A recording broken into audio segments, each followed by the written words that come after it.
Ever wish you could share your Messenger profile with just one scan? Say goodbye to typing username. I'll show you how to find your QR code in seconds. Let's make it super easy. Hello everyone, I'm Jasmine from One Stop Solution, and today I'll walk you through the process of how to find Facebook Messenger QR code. It's pretty simple and quick, so let's get started with the video. Firstly, grab your phone, open the Messenger app, and let's get started. This will only take a moment. Tap on the hamburger icon at the top left corner and then on the settings. It's your shortcut to all the cool settings.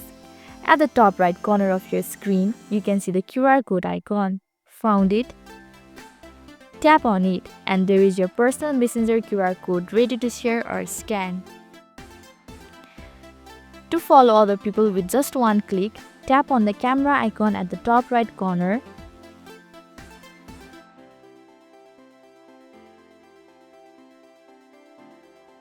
and scan their QR code.